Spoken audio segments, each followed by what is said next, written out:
I wanna praise you, Yahweh. I wanna thank you, Yahweh. I'm so grateful, Yahweh.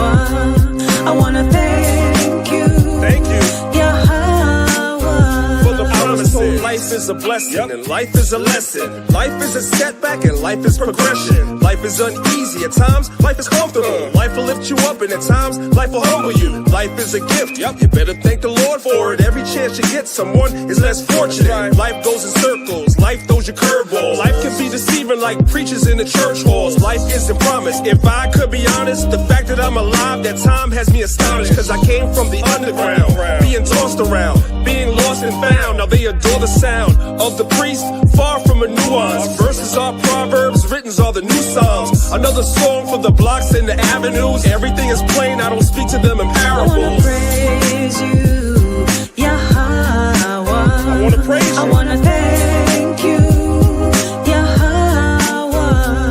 I'm so grateful, I'm so grateful. Yahweh. I wanna thank you, Yahweh. For the power I see the world through different eyes. Every Sunday got the preacher telling different lies, hearing things that I really couldn't visualize. Should've listened, Big said you'd be hypnotized. I was a victim too, I say respectfully. They all up in the soup, don't know the recipe.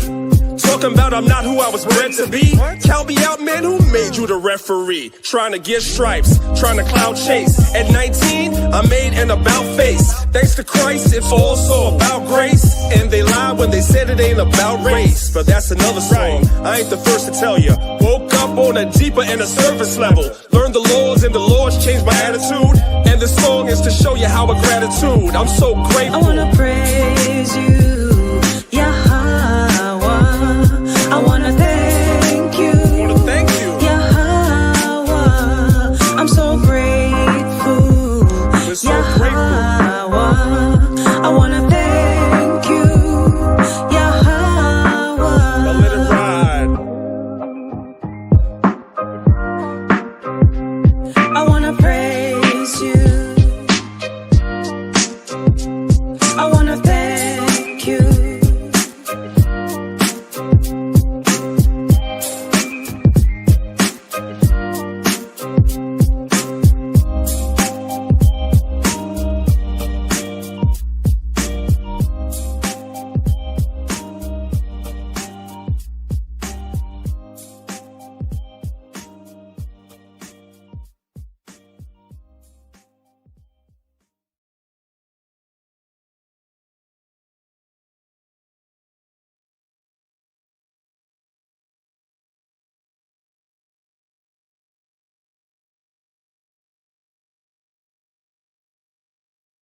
I don't mean to brag. I don't care, but I want you to know, double vaxxed, booster, flu shot, and I'm going to be honest, I have the shingle shot too. And I still get my period. What? Yes. Traveled, went to Mexico twice, did shows, meet and greets, never got COVID. Clearly, Jesus loves me the most. Seriously. So nice. So nice.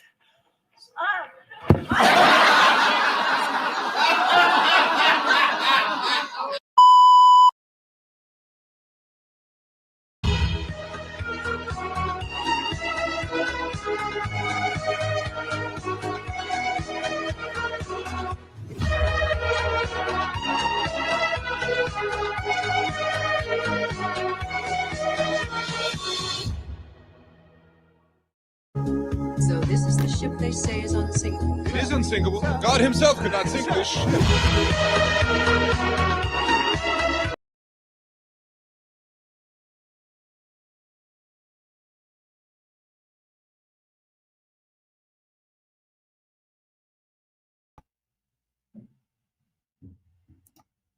Shalom, shalom. All praise to the Most High God. We here again. Hey, we got Colorado in the building with us today. Shalom, brother Mike Allen. Shalom, shalom, family. Another Con. Sabbath day. Yep, another Sabbath day. We're glad to be here. We wanted to bring this lesson out because we both came in a discussion about your arms are too short to box with God. And this is why we bringing it out, right? Because a lot of our people don't realize that you have no power within yourself, right? So I'm going to show you something real quick. I'm going to share my screen real quick. I'm going to go in here, share this real quick.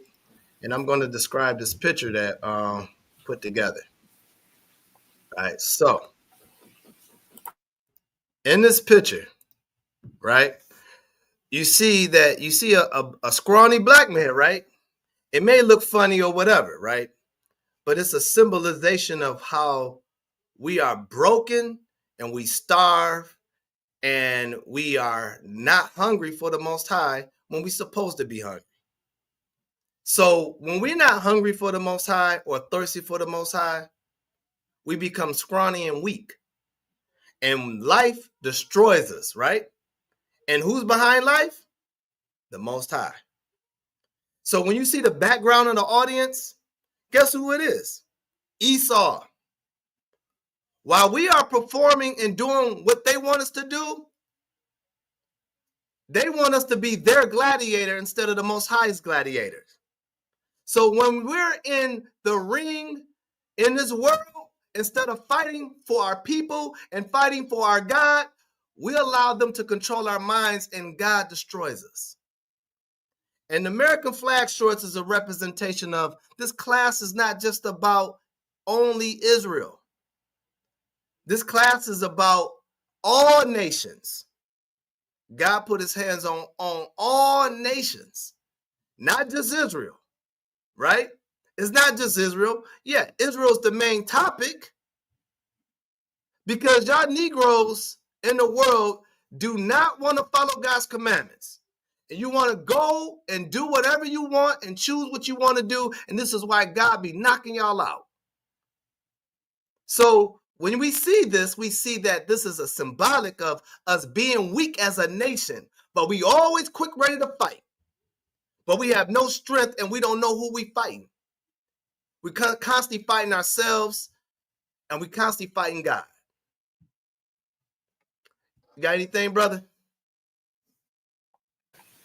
I think you summed it up. You know what I mean? It's a good point, though. Yes, everything is about Israel, but no one's out of reach for the Most High. So, whew. Bless you. So, the water. So, yeah, we're just gonna kind of show everybody a little bit of that type of thing. You know, no one's out of reach of the Most High. You know, we say that the Most High, Scripture says that the Most High punishes those that he loves, but he swings on other nations too. You know what I'm saying? So we have to keep that in mind. You know what I mean? I'll say this. Don't step in the ring. You know what I mean? Don't step in the ring. That's a fight you can't win. You know what I'm saying? So I say that. And let me get a real quick scripture because I want to put out on that video, right? Where we were just watching those two videos. When we watched the Titanic sinking, you seen that these people were mocking God, right? They were mocking God. And the Bible talks about mockery of the Most High, right? So we're going to definitely bring something out, right? We're going to have to bring this out because of the fact that we have to understand mocking God creates a problem. So let me get Galatians 6, and I just want verse 7. It's the book of Galatians chapter 6 and verse 7. Be not deceived. God is not mocked. All right, just stop right there. That's all I want. Be not deceived. God is not mocked. And what that means is, right, a lot of us see Israel and other nations think that they have the power to do whatever they want. So when things are happening in life, they're thinking that God is not paying attention. They think that God is just sleeping on the throne because they read that he rested on the Sabbath day. They think he fell asleep and he's letting the angels go do his work and they're coming back and waking him up and said, yo, They doing this, and he's asking like, what's going on down there? Don't be deceived of that, because the fact that the Most High knows all, and that's why I say he would not be mocked, thinking like he's not going to do nothing right away. You're mocking him, saying that he doesn't have the power to destroy the ship. And the same lady that said that God loves me, you're mocking God because God don't love the other nations. So that's why he had to knock you out and you passed out on stage. So understand, God shall not be mocked. All right. So right now, so we're gonna go right into it, right? Let's go on straight to Jonah, right? And then whatever you got next, just bring it out, right? So let's start at Jonah. Let's go to chapter 1 first, right? And I'm gonna use Jonah for a reference out of, being fighting with God, right? Because a lot of times we fight God with our words, and we do it by actions too. You know what I'm saying? So start at 1 and give me all the way to 3. Come. This book of Jonah, chapter 1, verse 1. Now the word of the Lord came unto Jonah, the son of Amittai, saying, Arise, go to Nineveh, that great city, and cry against it, for their wickedness is come up before me. But Jonah rose up to flee unto Tarshish from the presence of the Lord, and went down to Joppa. And he found a ship going to Tarshish. So he paid the fare thereof, and went down into it to go with them unto Tarshish from the presence of the Lord. Right. So Jonah had a job to do. The Most High said he wanted him to go to Nineveh. So Jonah decided not to go to Nineveh. So since he decided not to go to Nineveh, he decided to go to Tarshish. That's the biggest mistake you can do. When God tells you to do something, you go ahead and do it. Don't sit there thinking like I have a different plan or I don't feel like doing it. That's where your disobedience come in. And then that's when the Most High start to lace up the gloves on you. Because you have a better plan to say, I'm not doing what you want me to do. I'm just going to go where I want to go. And that's what a lot of us as Israelites do. When God called you in this fold to speak his word, a lot of us, we came in right away gun-ho, ready to preach his word, ready to tell everybody about the Most High. And then we come to a point where we get kind of comfortable, where we don't want to do nothing for the Most High. But you have a price to pay, because when God created you, he created you in his image. And the image is the knowledge of him, right? Jump down to verse 17.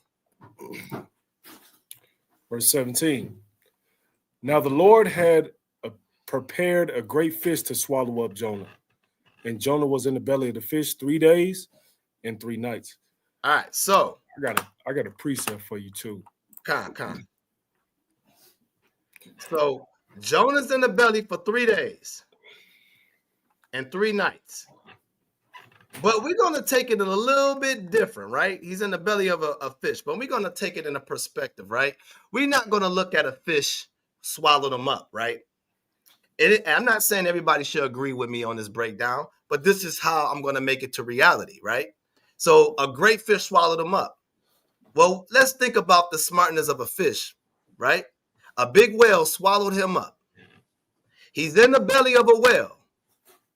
And he doesn't die. He's in there for 3 days. And he's swallowed up. So you got all the stomach acid, all the water, all the things that's inside of a whale body. And he doesn't die. So we're just going to make it make sense, right? I'm going to use my point and my twist into it. I'm not going to make it say this is how it is. This is just the understanding of the breakdown I'm going to use. We're going to make it into reality. I believe that Jonah went into another ship that was great and big as the size of a whale, where other nations were in. All right? But I'm going to pause right there. Go ahead, bring your precept out. God. So we see already that Jonah was trying to run from the Most High. The problem is you can't run. Okay. Right? So this is the book of Psalms, chapter 139, and I'll start at verse 7. It says, "Whither shall I go from thy spirit? Or whither shall I flee from thy presence? If I ascend up into heaven, thou art there. If I make my bed in hell, behold, thou art there. If I take the wings of the morning and dwell in the uttermost parts of the sea, even there shall thy hand lead me, and thy right hand shall hold me. If I say, surely the darkness shall cover me, even the night shall be light about me. Yea, the darkness hideth not from thee, but the night shineth as the day, and the darkness and the light are both alike to thee." See, so no matter what, like it was just being explained, whether he's in hell, whether he's in heaven, whether he's in the dark or in the light, trying to hide or not, you aren't running from the Most High. This is what Jonah was trying to do. See what I'm saying? So when we think that the Most High can't reach us, you're mistaken. You see what I'm saying? You're mistaken. He can always reach you. It don't matter where you go. If he's the creator of all, where do you think you can hide if he created it all? You see? But go ahead. I'll land right there. Well said, right? Because Jonah wanted to leave his position what God put him in position to do. And you can't do that. Rather, if you think what's right, it doesn't mean it's right with the Most High. The Most High have direct orders. Do this or die. Do that or die. That's how the Most High operates. It's not nothing in between. He will destroy you quick, right? So now start at chapter 2. Start at verse 1. It's the book of Jonah, chapter 2, and verse 1. Then Jonah prayed unto the Lord his God out of the fish's belly. Right, so he's in the midst of other nations, right? He's in the midst of the other nations, right? Why? Because when you're around these other nations, man, it is hell. Especially when you are in this truth. It is hell all around you. When you got to hear this doctrine and that doctrine. When they tell you that you this God and this God, it is hell all around you. Go ahead. Verse 2, and said, I cried by reason of mine affliction unto the Lord, and he heard me. Out of the belly of hell I cried, and thou heardest my voice. Right, and the same thing when we was in hell in Egypt, right? What did we do for God to use Moses to get us out of Egypt? We cried out, save us, get us out of here, right? But all that always begins because we choose to be like niggas, Negroes, Egyptians, African Americans. That's why we have a lot of afflictions, because we do what we want to do. So when we are in trouble and we can't handle the storm, we want to cry out to him and ask him to save us. But we don't think about asking him to save us when we doing what we want to do. Right? Continue. For thou hast cast me into the deep, in the midst of the seas, and the floods compasseth about me. Salakia, compasseth me about. All thy billows and thy waves passed over me. Right. All thou hast cast me in the deep, right in the midst, right in the center of this land, right? In the center of where all these people are at on this ship.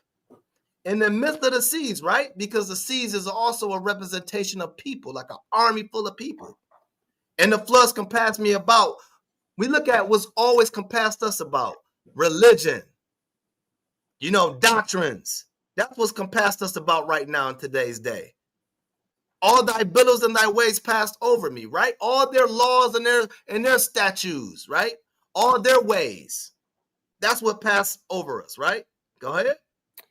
Then I said, I am cast out of thy sight, yet I will look again toward thy holy temple. Right, we are cast out of God's sight when we don't follow orders. So Jonah had a price to pay. See, it was cool when you can go ahead and duck and dodge him when you don't want to do something when he put you in position to do it. he didn't think about the consequences.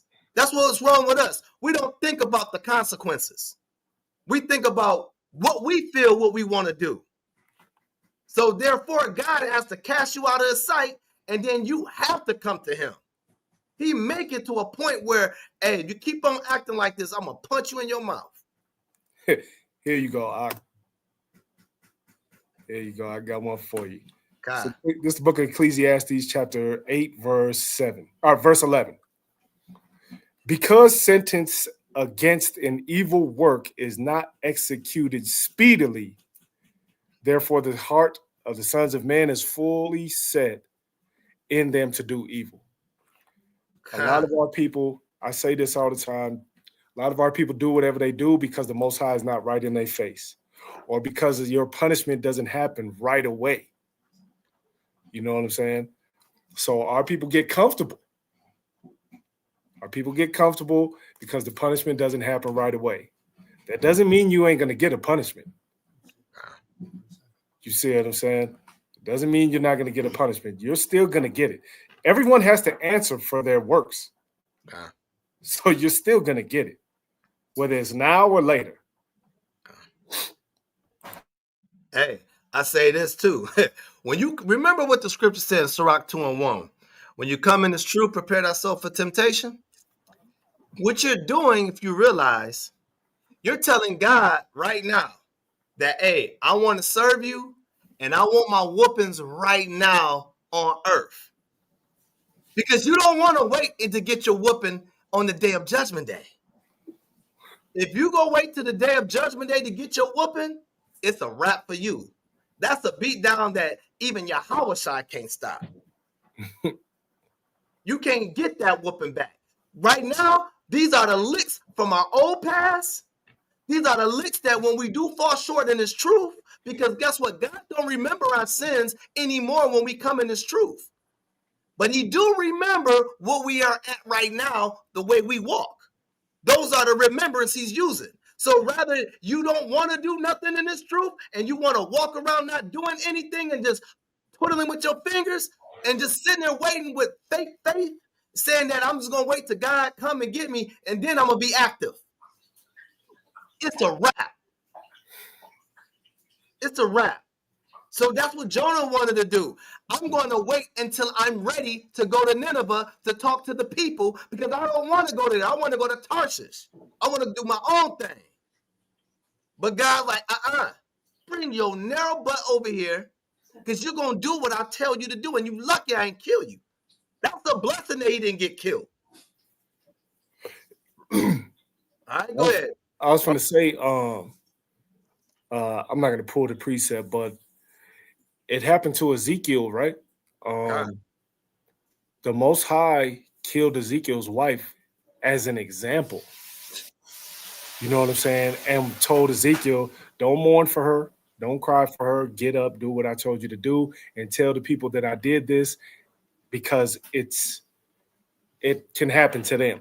You see what I'm saying? He literally just used her as an example. You know what I'm saying? Like that's some cold. The Most High is cold. Well, I'm telling you. You know what I'm saying? Y'all, people, a lot of our people be trying to play with the Most High, and the Most High is cold. You know what I'm saying? He loves us. He don't want to punish us, but he do what he feel is needed. God. All right, we can finish back off. God. Jonah chapter 2, verse 5.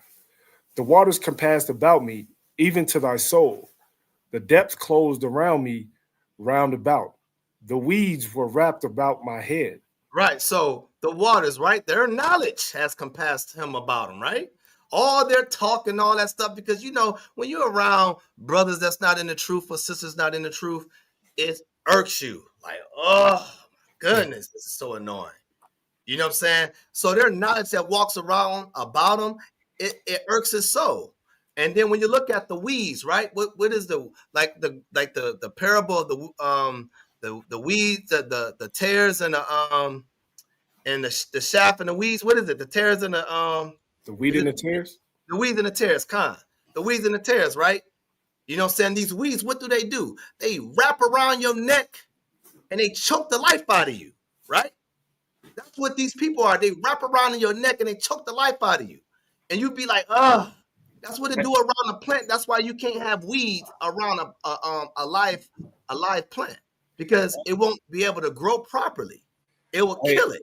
Hey, to even go deeper with that, the weed wrapped around his head.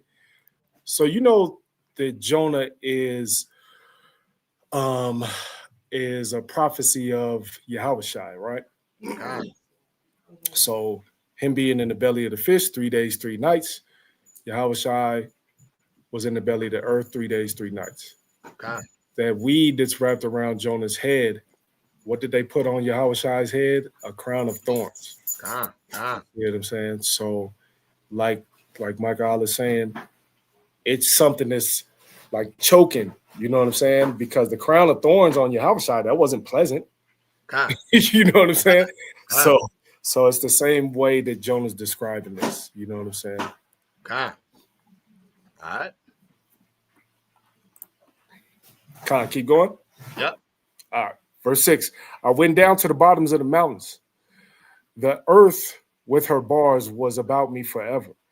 Yet hast thou brought up my life from corruption, O Lord my God. Right. He's feel like he's in prison, right? America makes you feel like in prison when you know who you are. When you don't know who you are, you think you free. You think that God won't swing on you when you are not understanding who God is. You think that God don't fight back. You think he's weak. So therefore, that's why you act like the way you act. Just like the scriptures you just brought out earlier. Things don't happen speedily. So we want to sit there and be like, it ain't going to happen. He ain't hit me yet. So I'm going to keep on doing it. Man, so it's a time for your punishment. You just be patient for it, right? Continue. God. Verse 7. When my soul fainted, with me I remembered the Lord, and my prayer came in unto thee, into thy holy temple. Uh-huh. They that observe lying vanities forsake their own mercy. And those lying vanities that talk about the idols. These are their idols. They lie and said that their God is the only true God, right? So this is why Jonah's feeling oppressed. Like, why is he in the stomach of a whale talking about these people and they? What do they got to do with you not going to Nineveh? This means that you are around people. So when you're around the other nations, what do? They bring lying vanities, which are idols. That's known for Israel. That's known for the other nations to bring that around us, and we're known to follow them. So he's saying, though, man, this stuff is pissing me off. He want mercy from the Most High. He want to be released, right? Go ahead. But I will sacrifice unto thee with the voice of thanksgiving. I will pay that I have vowed. Salvation is of the Lord. Right. He understands, right? I need to get back to my God, right? Go ahead. And the Lord spake unto the fish, and it vomited out Jonah upon the dry land. Right. So he allowed them to release him, right? Like, hey, release him. So now Jonah is being released. Now Jonah is going to do his work. But you know how long did that take for Jonah to really realize that? It took him 3 days to realize that he fell off. He took him 3 days to realize that, hey, when God says needs to be done, it's going to be done. God whooped on him for 3 days. Hey, that's the true champ. This man, the man of God that we know, what is it, Exodus 15? He's a man of war. He's the God of war, right? You ain't beat that man. That man undefeated. You can say whatever you want to say. I'm going to do what I want to do, and I'm going to say what I want to say. But let God punch you in the mouth and say that in his face and see what happens. You ain't got a chance. All right, brother, go ahead. Go ahead. What you got going? I was gonna say we have to pay attention sometimes to how the Most High fights. You know what I'm saying? So when you think you're running, when you think you're challenging the Most High, understand how the Most High will fight this battle, right? When we look at Egypt, he fought the battle with blood, frogs, lice, flies, killing of the livestock, pestilence, boils, hail, darkness, locusts, and then killing all the firstborn. How the hell are you going to fight that? God. You know what I'm saying? Even when you go to the book of Genesis, right? When Nimrod had the Tower of Babel built, how did he fight that? The Most High just confounded everyone's language, couldn't nobody understand each other. God. You know how stupid you feel if don't nobody understand nobody? You know what I'm saying? You know what I'm saying? God. So it's just like we have to understand how the Most High fights, right? Look at how he punished us. He used other nations. You know what I'm saying?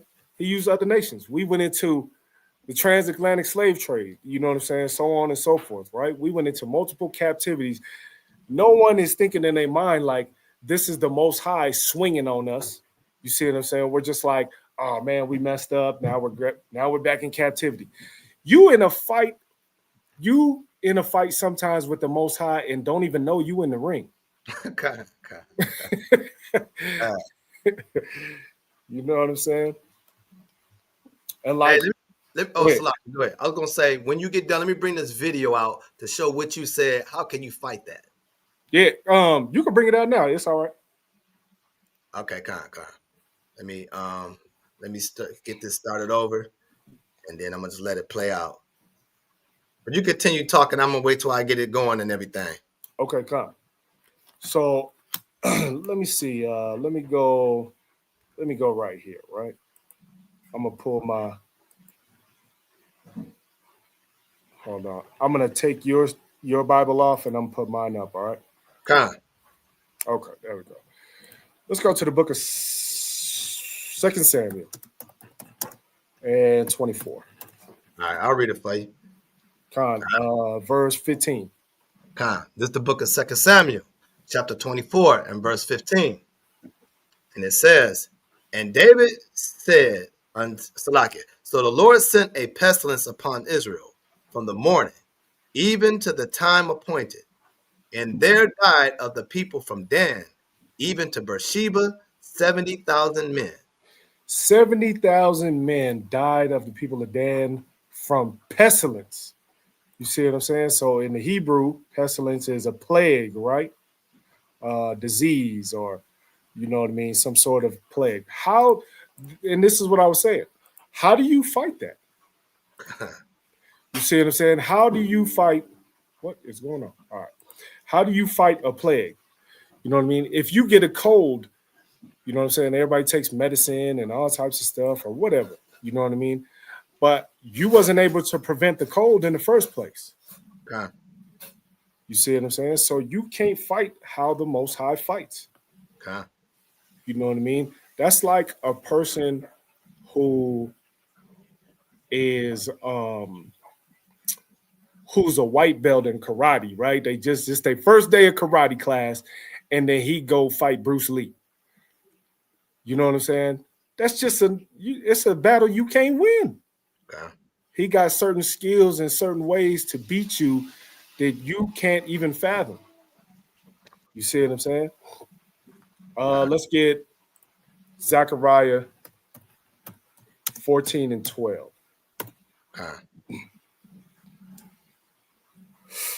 All right. This is the book of Zechariah, chapter 14 and verse 12. And this shall be the plague wherewith the Lord will smite all the people that have fought against Jerusalem. Their flesh shall consume away while they stand upon their feet, and their eyes shall consume away in their holes, and their tongue shall consume away in their mouth.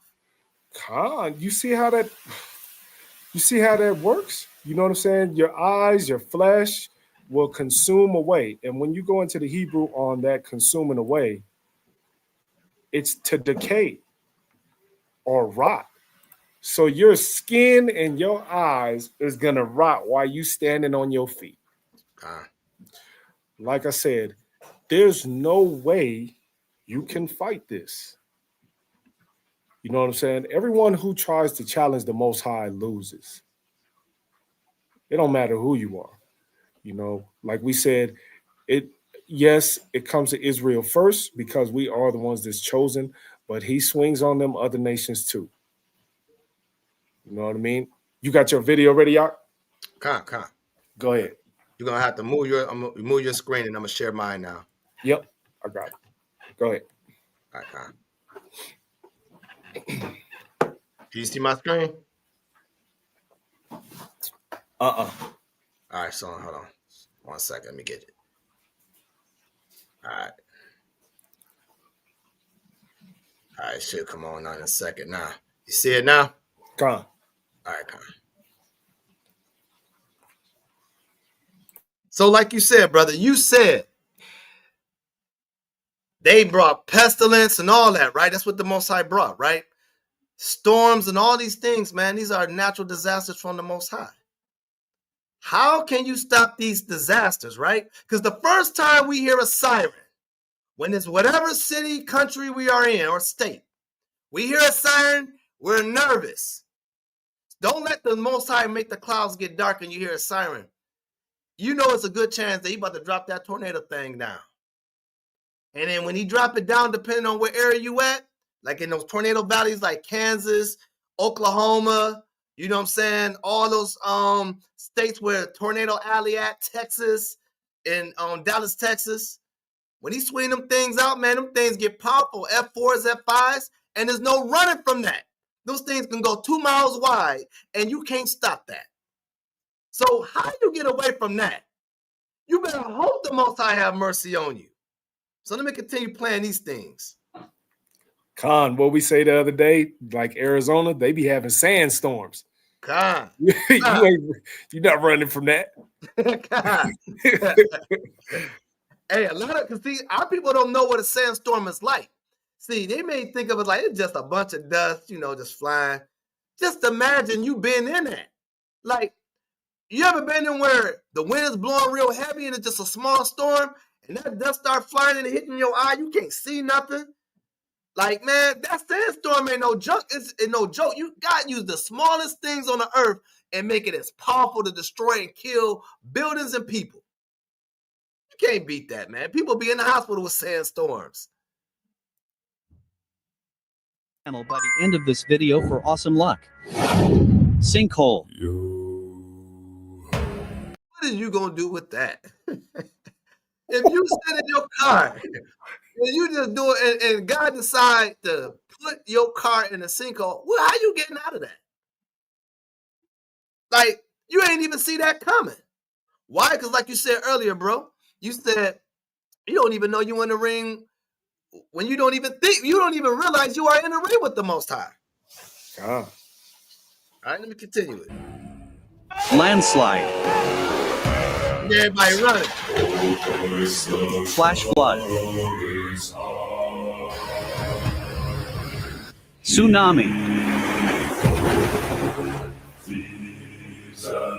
Earthquake.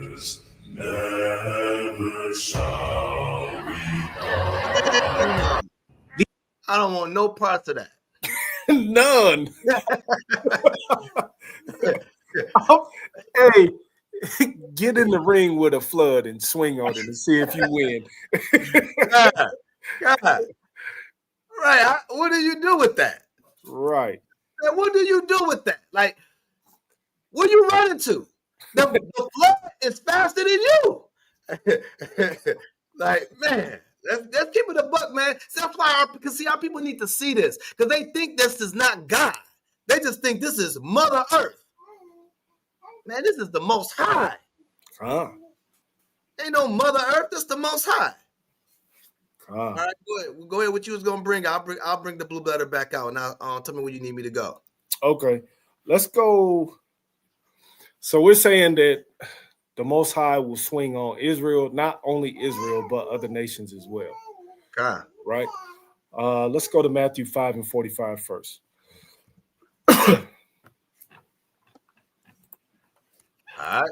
This is the book of Matthew, chapter 5, and verse 45. That ye may be the children of your Father, which is in heaven. For he maketh his sun to rise on the evil and on the good, and sendeth rain on the just and on the unjust. Con. Everyone gets equal whoopings. I'll say that. You know what I'm saying? Now time just determines when and what. You see what I'm saying? These other nations have to answer for the things that they did to Israel, right? So right now might not be the time that they all answer as a nation. But understand that they still get that judgment. You know what I'm saying? So, and I'm going to show you. Nebuchadnezzar was a Babylonian, right? Nebuchadnezzar was a Babylonian. He wasn't an Israelite, but the Most High used him. Same with Pharaoh in Egypt. Most High put him up on high so that way he can display his power unto Israel, right? With Nebuchadnezzar, the power being displayed wasn't just for Israel, it was to show the other nations as well. Because Nebuchadnezzar was the king, he was the top. You see what I'm saying? Let's get the book of Daniel, chapter 4. You on verse 1? Nah, we'll do 14 and 15. We'll do 15 and 16, then we'll jump down to verse 25. God, this is the book of Daniel, chapter 4, and verse 15. Nevertheless, leave the stump of his roots in the earth, even with a band of iron and brass in the tender grass of the field, and let it be wet with the dew of heaven, and let its portion be with the beasts in the grass of the earth. So his portion is going to be with the beast, right? This is the prophecy of what is to come. You see what I'm saying? It's the prophecy of what is to come. Let's jump down to verse 25 and 26. All right. Verse 25. That they shall drive thee from men, and thy dwelling shall be with the beasts. Shall be with the beasts of the field. And they shall make thee to eat grass as oxen, and they shall wet thee with the dew of heaven. And 7 times shall pass over thee, till thou know that the Most High ruleth in the kingdom of men, and giveth it to whomsoever he will. For those of y'all that don't know, a time is a year. Okay, you can find this out. You can look in the Hebrew, and I'll show you right now. All right, You want me to pull it up? Yeah, pull it up for me, y'all.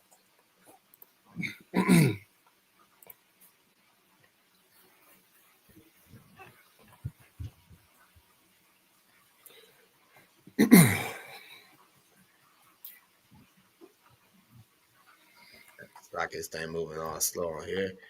Let me get to it. There you go. All right.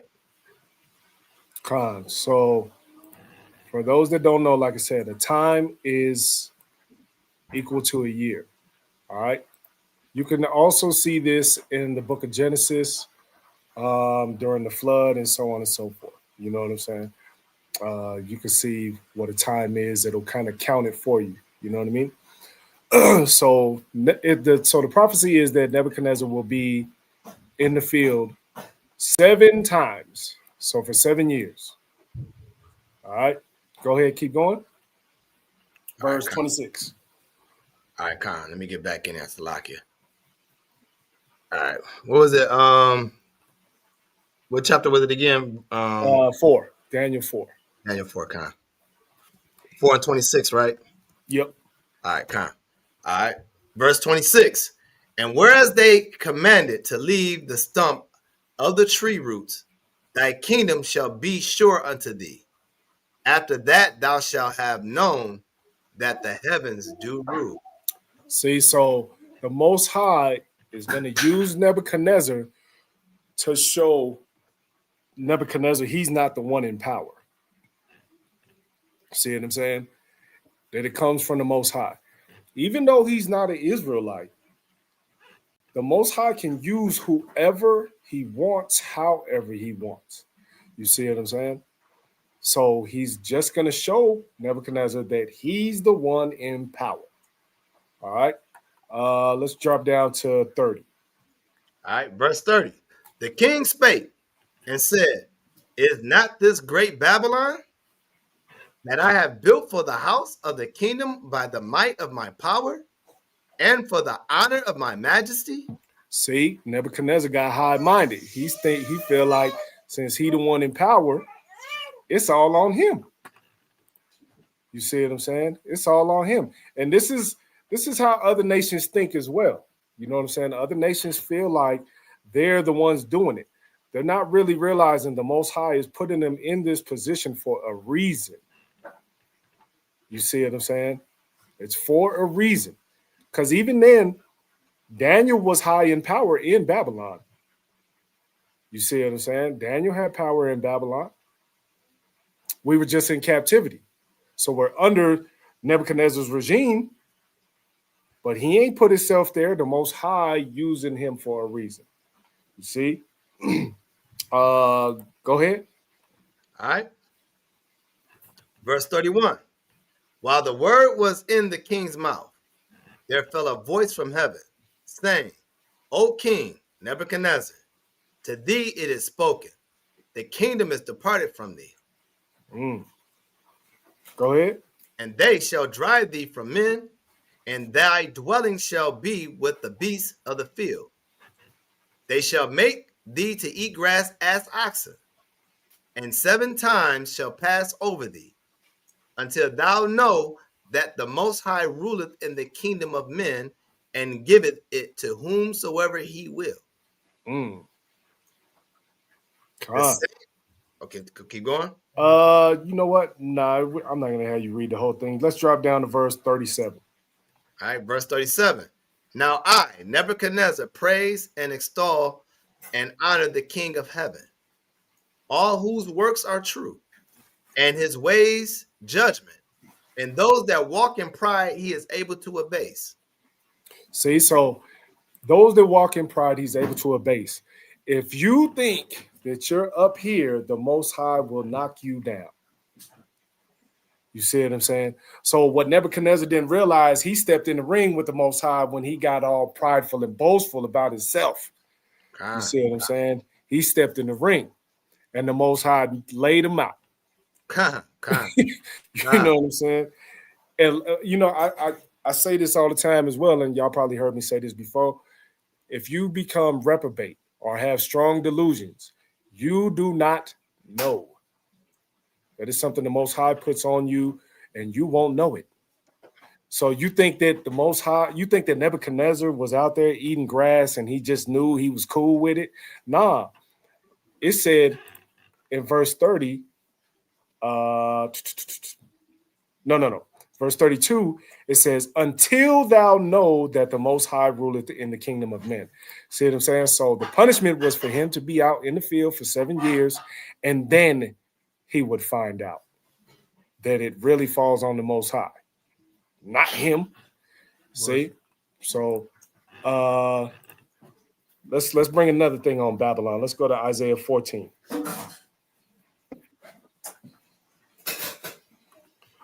You want verse 10? Yeah, verse 10 down to 15. All right, this is the book of Isaiah, chapter 14 and verse 10. And they shall speak and say unto thee, art thou also become weak as we are? No, Salakia. Art thou also become weak as we?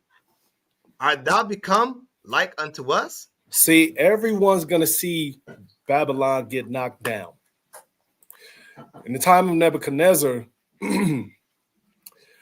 everyone's seen it, right? Everyone's seen Nebuchadnezzar get brought down, be in the field, so on and so forth, right? So this Isaiah 14 is going into a later prophecy. We can see that started from chapter 13, but this is speaking of the king of Babylon. You see what I'm saying?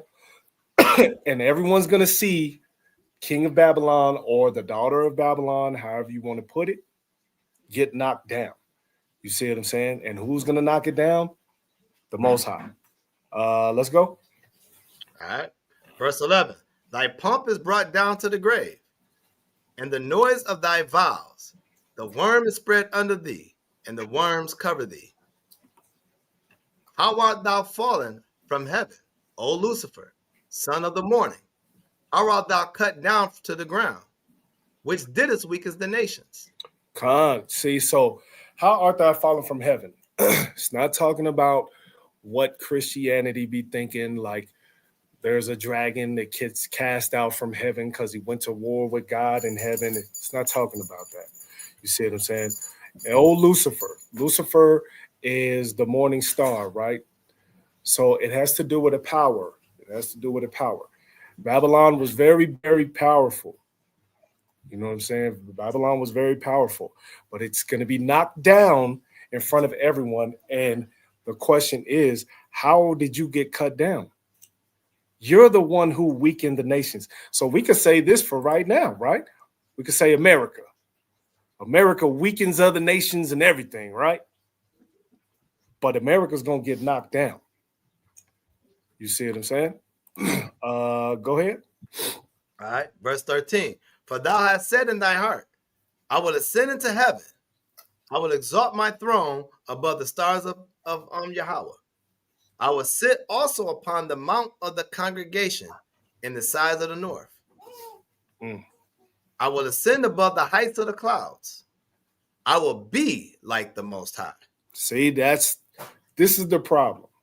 That was the problem with Nimrod. That was the problem with Nebuchadnezzar getting all high and mighty. This is the problem with America right now. You see what I'm saying? So even though these people are not Israelites, the Most High will still give you an uppercut. You know what I'm saying? Because for you to challenge the Most High, who do you think you are? You see what I'm saying? Let's drop down to 21. Verse 21. Prepare slaughter for his children for the iniquity of their fathers, that they do not rise, nor possess the land, nor fill the face of the world with cities. Go ahead. For I will rise up against them, says the Lord of hosts, and cut off from Babylon the name and remnant and son and nephew, says the Lord. I will also make it a possession for the bittern and pools of water, and I will sweep it with the besom of destruction, says the Lord of hosts. See what I'm saying? So, like we said, even the other nations, they have a punishment to come. You know what I mean? They got one thing that these other nations don't realize, because, you know, us as Israel, we know to follow the Most High. We know to keep law, statutes, and commandments. We know to have faith in Yahushua, right? The other nations, they don't really realize none of this, so they got to get in the ring whether they want to or not. You see what I'm saying? They have to. It's not even a choice. You know what I'm saying? It's not even a choice. Let's go 26 and 27. Verse 26. This is the purpose that is purpose. Salakia. This is the purpose that is proposed upon the whole earth. And this is the hand that is stretched out on all the nations. For the Lord of hosts hath proposed, and who shall disannul it? And his hand is stretched out, and who shall turn it back? See, so this is already set in place. You know what I'm saying? This is already set in place. It's and the hand is stretched out. You know what I mean? We're saying the title of this class is Your Arms is Too Short to Box with God. His arm stretches out. You can't run. You can't hide. You're not out of his reach. You know what I'm saying? Absolutely. It doesn't work like that. You know what I'm saying? And like I said, the other nations will be in the ring and not even have a choice but to be in that fight. You know what I'm saying? I'll land right there. Well said. Right? Because, like, understand, man, even as us, man, we don't see the severity of how we supposed to move with God. We think that we have an idea, but we have no idea. Right? So I'm gonna bring out another person. I'm gonna bring out King Saul, right? Let me get 1 Samuel, right? Let me get 1 Samuel chapter 13. I just want 8 through 14 real quick. Come. 8, I'm gonna go down and just start at verse 8. Salakia. think I Con. got this wrong. 1 Samuel chapter 13. My bad. Let me go. You good. You good. All right, this book of 1 Samuel chapter 13, verse 8. And he tarried 7 days, according to the set time that Samuel had appointed. But Samuel came not to Gilgal, and the people were scattered from him. All right, so before we even go forward, understand in this chapter, this is when Saul is going down, and the Philistines are ready to come after them. And Saul's gathering up everybody, is getting everybody going. But he's nervous, right? He's nervous because he's trying to get information from Samuel. So he's calling on Samuel like, hey, I need to get some advice. We need to do some sacrifices. But instead of waiting on the Lord, Samuel took matter in his own hands. And that's the same thing that we do. While we get beat up in life, we don't have patience. We want to do things while it's not our turn to do anything. We can't just relax and wait on the Most High when we know that we have an idea of what we're going to take care of, and we know that we need him to help us through. So when we rush things in life, you mess around and get beat up in life because you haven't taken the time to examine. Like when you're about to, like, if you're going to in a boxing match, right? Before you go into the ring, you examine your opponent. You want to know how his footwork moves. You want to see if he's left-handed, right-handed. Is he a good defensive fighter? You want to examine. It's the same thing in life. You want to examine your options, and you want to come to the Most High before you think this is the right thing to do. See, this is why David had a better relationship with God, because he knew before he made a move, he wanted to come to the Father. But we know that in certain situations, when David did come to the Father, he fell weak. But this is what King Saul, why King Saul fell off like this is because he was never supposed to be chosen to be the king, because the Most High was the only king we had. And our people wanted another king. So guess what? The Most High said, let him have it, because I'm going to show you how weak your king is compared to me. He can't fight your battles like I can fight your battles. So the Most High allowed him to get whooped. Right? Go ahead. Verse 9. And Saul said, bring hither a burnt offering to me, and peace offerings. And he offered the burnt offering. Uh-huh. And it came to pass that as soon as he had made an end of offering the burnt offering, behold, Samuel came. Who came? Samuel came.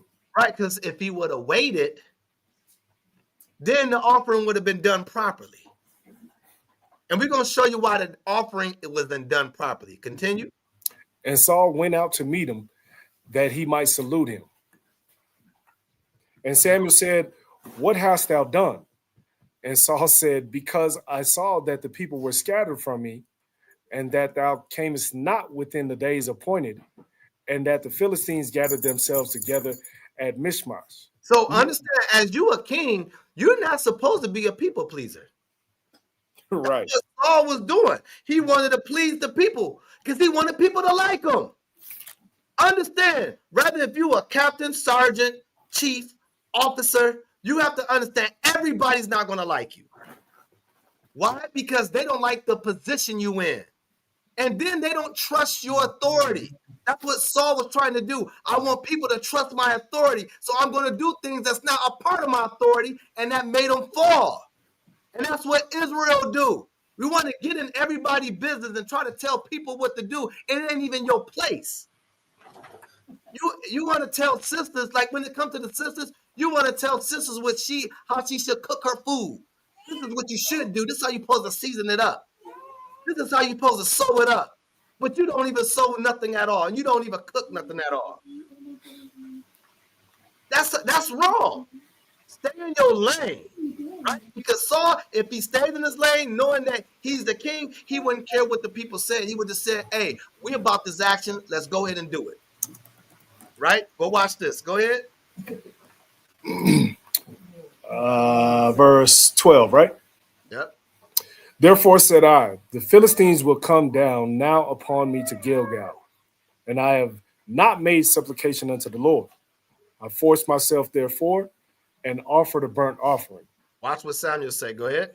And Samuel said to Saul, thou hast done foolishly. Thou hast not kept the commandment of the Lord thy God, which he commanded thee. For now would the Lord have established thy kingdom upon Israel forever. So what did Saul do wrong? Right? Let's bring it out, right? Let me get a couple scriptures. Give me Exodus 28:1, right? Let's start right there. Book of Exodus 28, verse 1. And take thou unto thee Aaron thy brother, and his sons with him. My bad. I went in the wrong one. I went in. Go. All right, I know what I'm doing. I'm hitting on 0. Hold on. Why is it doing it? Give me 1 second. I want to put it up on my screen so I can follow you. All right, Come. Exodus 28 and verse 1.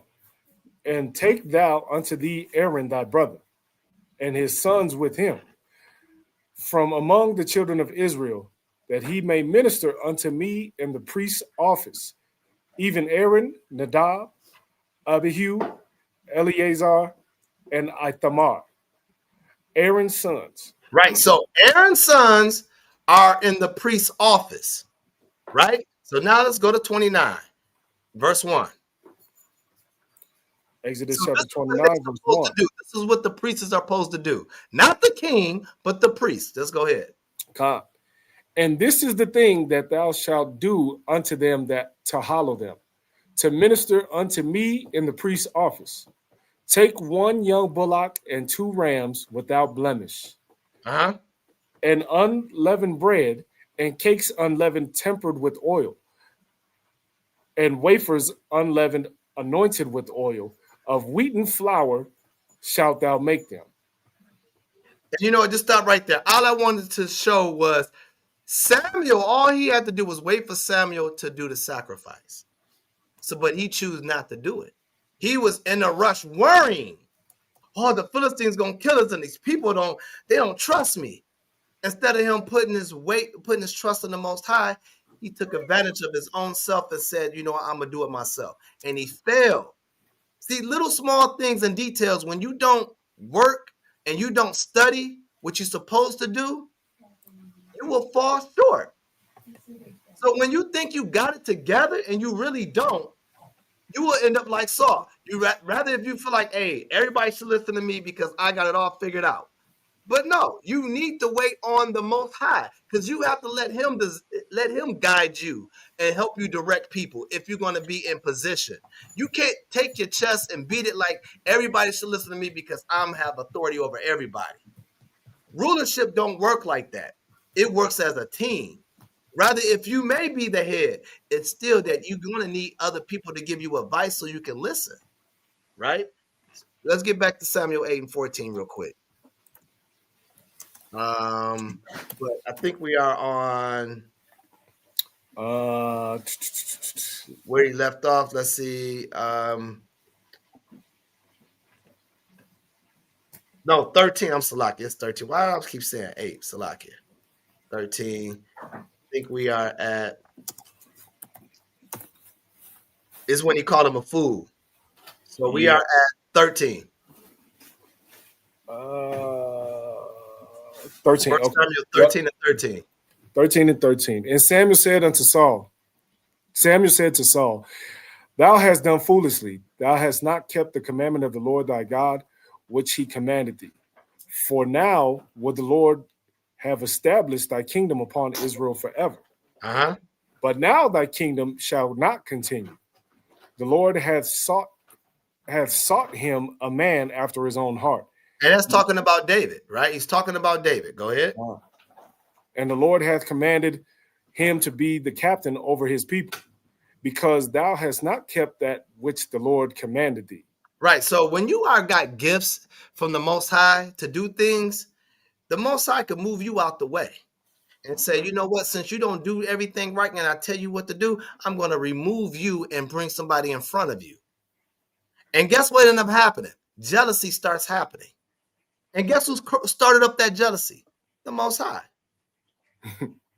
The Most High started the whole jealousy. Why? Because you refuse to follow and listen. And it's the same thing when we dealing with today in America, right? We're mad at the other nations going on vacations, driving in nice cars, having a lot of money, being in nice houses. And a lot of us, we stay in the slums. But you're mad at the white people and say, well, you know, shoot, the slavery did that to us. Slavery was because if they would have never put us in slavery and did this would have never happened. No, if you would have listened to the Most High would have never dotted your eye. Man. Hey, how you fight poverty? You know what I'm saying? You know what I'm saying? You can have a job. You can do all that. You know what I'm saying? But how you fight poverty? Most High keep you there. God. You know what I'm saying? How you fight racism? God. You know what I'm saying? There's certain things that the Most High uses to fight with that we can't defend. You know what I'm saying? We can't put our guard up for that. You see what I'm saying? God. Like I said, that's a losing battle, man, trying to fight with the Most High. You know, can't do nothing with it. Yeah. You can't know do nothing with it. Like how you was speaking about the priest's office, right? In Leviticus 10, remember he killed Aaron's sons. Nadab and Abihu. right. He killed them for lighting strange fire. Wow. You know, and it was because the Most High wanted things done in a certain way. You see what I'm saying? And they did it wrong, and he killed them. You see what I'm saying? None of us have a choice of when our body drops. God. You see what I'm saying? Yahweh Shai says every hair on your head is numbered. You can't fight that. You can't prevent it. You can't prolong it. You can't do none of that. God. You see what I'm saying? So you cannot fight the Most High. You know Hey, give me 2 Samuel 11, starting at verse 1. Well said with that, because you can't do nothing with that. Rather, if you think you got a better chance of going around it, man, the Most High know everything and every angle on the ring. You can't go nowhere without him busting you up. When you thinking that you gonna block that punch and dodge that and run from that and duck that, he has a shot every movement you make. You want to block, he can go straight to the glove. If you want to duck, he'll uppercut you. Like, if you're going to run, he's going to corner you. He's going to put you on the ropes. There's nothing you can do. There's nothing you can really do because you can't run and hide from the Most High. Right before you do that, give me Proverbs 15:3 before we do that. Because you can't run and hide from the Most High. You cannot run and hide. Book of Proverbs 15, verse 3. The eyes of the Lord are in every place, beholding the evil and the good. The Most High sees everything. So when you think he's sleeping, he's not sleeping. He sees everything. Man, this man, the Most High is so out cold. You got to think how powerful this man is. He has a split personality. If you want to get real, the Most High has a split personality. One hand on his left, he's destroying everything. But then in the meantime, he's angry at something. But then another side, on the right side, he's blessing and taking care of the people that's following his commandments. Like, how do you balance evil and good at the same time? Think about it. How can you balance evil and good? How can you feel when you're so angry that you're destroying, and then at the same time you're blessing and showing love at the same time? You can't do that. You're going to have one way or you're going to have the other. One way you're going to be happy and you're going to do this and do that. And then the next thing you're going to be angry. Because when you're in the wrath, you black out. There ain't no peace that I want to go help this on this way and that's it. No, you don't even see the people that's holding you back when you black out. You don't know what's happening. But then on the meantime, he's also being kind on the right side. That's something that we don't understand. So how you gonna fight that? The man's eyes is everywhere, but holding the good and the evil. He's doing things all at once. Man, that man is nothing to play with. He's nothing to play with. But we, as Israelites, we so prideful, we think that we can take on anything. Man, we be talking so much junk, dog, and it be especially the dudes that ain't been in nothing. They will always say, this is what I would have done if it was me. I would have said this and I would have hit him that way, and then he wouldn't even realize it. But you know that brother or that sister's pattern. You don't do nothing when things happen anyway. So we always want to be brave. And then we want to be brave against our God, like our God is weak or something. We say the stupidest stuff. Man, shoot, hey, I'm going to die someday. I might as well do what I want to do now. And you don't know what you're saying. Right. You really don't know what you're saying. Hey, they think he's weak because they got that image in their mind of that Caesar Borgia. You know what I'm saying? God. They think he a long-haired hippie. You know what I'm saying? Who's scared of that? Who gonna be? Think about who's really scared of that. Right. Right. Like that's the guy we're supposed to be scared. This is the guy that's coming to save us. This man look like he gonna get beat up. We have to fight his battle. Shoot. Shoot. God. Man, hey, let's go back to 2 Samuel, man. Let me get back to 2 Samuel. 2 Samuel 11. Start at the top. All right. Verse 11. Book of 2 Samuel, chapter 11, verse 1. And it came to pass, after the year was expired, at the time when kings go forth to battle, that David sent Joab and his servants with him, and all Israel, and they destroyed the children of Ammon and besieged Rabbah. Did I say that right? Rabbah. But David tarried still at Jerusalem. All right, so key thing, right? In this verse right here, it said, at the time when kings go forth to battle. So this was a battle that David should have went. But he was like, you know what? Nah, Joab, I already know you a warrior. You got this. I'm going to sit this one out. Rather, David was tired because he already, when you read the last chapter 10, he went, I think if I'm not mistaken, he was fighting against the Philistines because they came out to Jerusalem, tried to knock him out and everything. They tried to knock out, try to destroy it, and David had to leave, and they went to go to war, and David killed a lot of them. And then this is the battle where they was about to go out and fight again, and David said, hey, I'm good. Y'all go ahead, Joab. Bring the service. I'm going to stay back, right? Go ahead. Verse 2. Verse 2, and it came to pass in an evening tide that David arose from off his bed and walked upon the roof of the king's house. And from the roof, he saw a woman washing herself, and the woman was very beautiful to look upon. And David sent and inquired after the woman, and one said, is not this Bathsheba, the daughter of Eliam, the wife of Uriah the Hittite?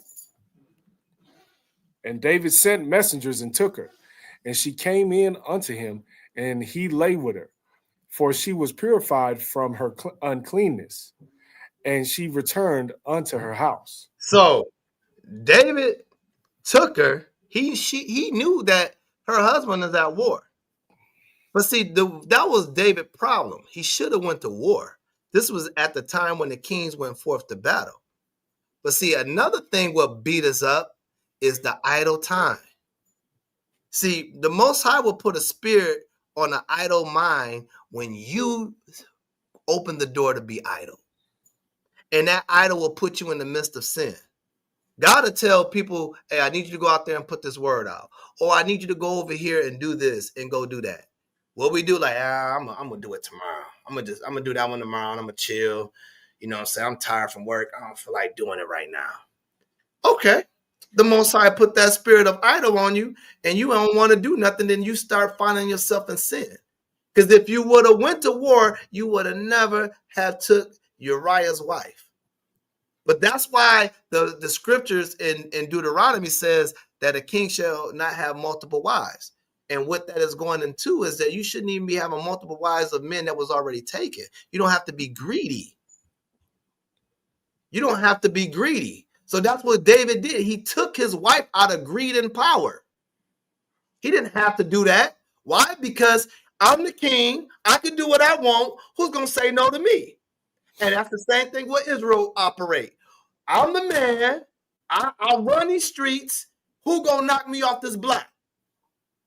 And soon and later, you think you the man, then the Most High send someone to blow your head off. And now you're no longer the man. Now you're just a memory in the streets. And then you got the people that blew your head off are taking over your place. And then God gonna set them up, blow them up, or take them into prison. There's no such thing as a successful gang member or a successful killer in the street. You don't have no success in that. So therefore, David being the king, hey, he feel like I'm the man. Can't nobody stop me. I'm gonna take this man's wife, and I have a plan how I'm gonna do it, and this is how I'm gonna set it up. So he would never know. Continue to read, bro. Verse 5. And the woman conceived and sent and told David and said, I am with child. He like, oh shoot. Right. I just messed up. Right. But that's what an idle mind do. You should have went to war. You should have went to war. Ain't nobody touching you, David, in that war. You should have went to war, called it a day, but you was at home idle and you laid with a man's wife, and now she pregnant. That brother didn't even think about pulling out. You know, they just went all the way in. Idle mind, man. It's a terrible thing to waste, man. Go ahead. And David sent to Joab, saying, send me Uriah the Hittite. And Joab sent Uriah to David. See, when you are wicked, you always trying to find and cover up your wickedness. You try to be slick. You know what I'm saying? David didn't want to go in and tell him what he did to his wife. David have a plan to be slick. He knew that he couldn't show himself as a king that broke the law. So he had to make sure he tried to cover it up. And Uriah was the biggest cover up. Go ahead. And when Uriah was come unto him, David demanded of him how Joab did, and how the people did, and how the war prospered. And David said to Uriah, go down to thy house and wash thy feet. And Uriah departed out of the king's house, and there followed him a mess of meat from the king's. All right, hold on. So we gonna go down a little bit more, because I want to get to where Nathan had came and told him. And told him. Yeah. Right. It might be the next one. It might be in chapter 12. Yeah, I think so. Yeah, it is. All right. So yeah. Start at verse 1. All right. 2 Samuel chapter 12, verse 1. And the Lord sent Nathan unto David, and he came unto him and said unto him, there were two men in one city, the one rich and the other poor. And he's referenced David and Uriah, right? So understand, that's just how we are as Israelites, right? Sometimes what we want to do when we already have something, we want to take somebody else's, right? That's covetousness, right? We want to take what's not ours, right? But go ahead. I like this story, Yak, because the way Nathan approaches David, you know what I'm saying? Mm-hmm. David was hypocritical in this sense. You know what I'm saying? And it shows you, you know what I mean? And that's why I like the story, because he doesn't even realize that it's geared toward him. Absolutely. Yeah. Verse 2. The rich man had exceeding many flocks and herds, but the poor man had nothing save one little ewe lamb, which he had bought and nourished up, and it grew up together with him and with his children. It did eat of his own meat and drank of his own cup and lay in his bosom and was unto him as a daughter. He's just talking about the ewe lamb and all that, etc. Is talking about one man had a little one ewe lamb and all that, etc. And the other one had more. That's just saying that was the wives. You have multiple wives, but you're going to take somebody else that only had one wife? You know what I'm saying? But go ahead. And there came a traveler unto the rich man, and he spared to take of his own flock and of his own herd, to dress for the wayfaring man that was come unto him, but took the poor man's lamb and dressed it for the man that was come to him. Mhm. And David's anger was greatly kindled against the man, and he said to Nathan, as the Lord liveth, the man that had done this thing surely die. That's what Israel do. We hypocrites. We feel like, hey, you know you done something wrong, but then you would say, hey, no, that dog deserved death. But when you did it, do you deserve death? You know what I'm saying? He had to really examine, because like you said, Nathan came with it really into analogy of it, and a metaphorical way, I shall say. He broke it down in a metaphorical way of prophecy, and he understood, like, yeah, that man shall die, but he also just put it on himself, like, you're right, you should die. You know what I'm saying? But go ahead. And he shall restore the lamb fourfold, because he did this thing, and because he had no pity. Uh-huh. And Nathan said to David, thou art the man. You are the one. Why? Because you should have waited on the Most High. You should have went to war. You should have left her alone. Because when we gain, this is why a lot of us don't have a lot of money in this captivity. Because soon as we get, not in this captivity, in this truth, right? And I'm not saying anybody with a lot of money in this truth is wrong. But when we come into riches and stuff like that, this is reasons why the Most High don't give a man riches at all times. Not every man. Why? Because we start thinking that we are above the world. Then we start thinking less of our neighbor and thinking that we can have what our neighbors want because we got the money to do it. So we thinking that we got the power. And that's where, while in this captivity, when you look at Deuteronomy 28, everything has to fit through the curses, through finances. It's always, but God broke our pockets. This is why the woman don't want a man, because the man don't have no money in his pockets. They don't want a man now. Why? Because God beat your pockets up because you want to do whatever you want to do. He just don't swing on your face, man. He'll beat your finances up. He'll beat your health up. He'll beat your friends where they tell you they don't want to hang around you no more. He'll beat you up in a car accident. You could be driving and the car come out of nowhere, bang, tear you up. Because you think you above everybody.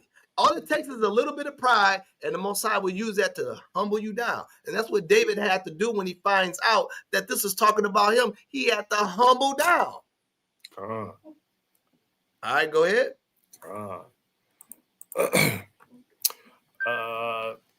And Nathan said to David, thou art the man. Thus saith the Lord God of Israel, I anointed thee king over Israel, and I delivered thee out of the hand of Saul. And I gave thee thy master's house and thy master's wives into thy bosom. And I gave thee the house of Israel and of Judah. And if that had been too little, I would moreover have given unto thee such and such things. I jumped down to 10. Verse 10. Now therefore the sword shall never depart from thine house. Right. So understand that. That's a beat down. Now, when he said the sword shall never depart of the house, that means your own family member is going to turn your back on you. Your own children is going to fight against you and try to kill you. It's the same thing here. You get in this truth right now and you decide to take a venture on the outside of this truth, the Most High will bring a sword of your people against you. You wonder why you can't get back on your feet.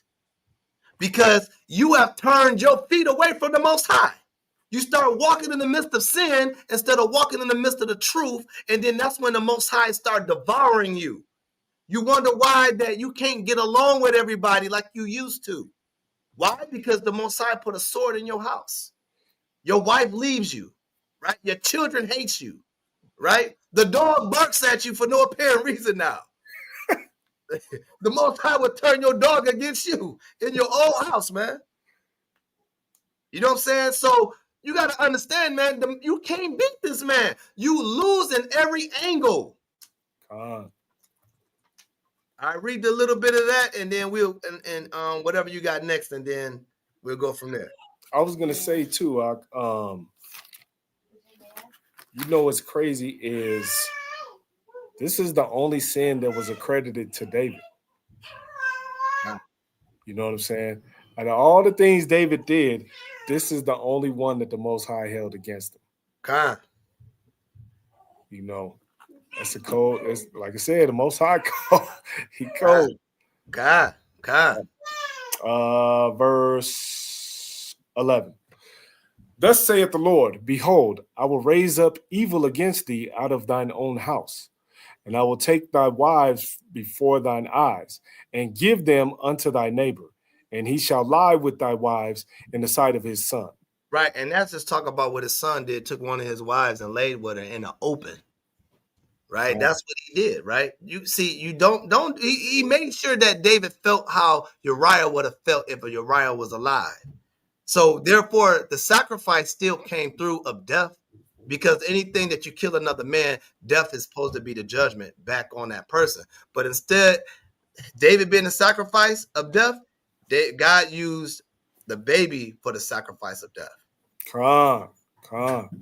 And that's and he used the baby because David had a promise given to him. You know what I'm saying? He had a promise given to him. For those of y'all that don't really know, the promise was a covenant of salt. You see what I'm saying? Which is like a perpetual promise. David and the Levites are the only ones that had the covenant of salt with the Most High. God. So the Most High took it out on him and Bathsheba's child. God. Keep going, right? No, that's it. That was it for me. Oh, okay. Okay. Con. You know, we're saying that you can't fight the Most High, right? So let's get Exodus 32 and 33. All right. This is the book of Exodus, chapter 32 and verse 33. And the Lord said unto Moses, whosoever hath sinned against me, him will I blot out of my book. You know how cold that is for you to get to the gate and these angels turn you away because you was blotted out? You know what I'm saying? Like, there's, like we're saying, like, there's no way you could win the fight against the Most High. Like I said, don't even step in the ring, because how can you're not going to argue. You're not going to plead your case to try to be put into that book if he already blotted you out. Okay. You know what I'm saying?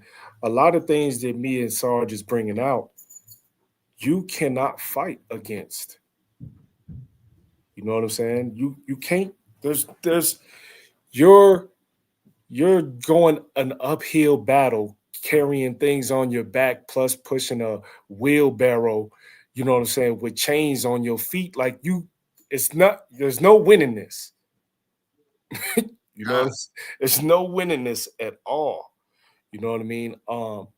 Even, what is it? Acts chapter 9, right? I get it for you. What verse? Let's do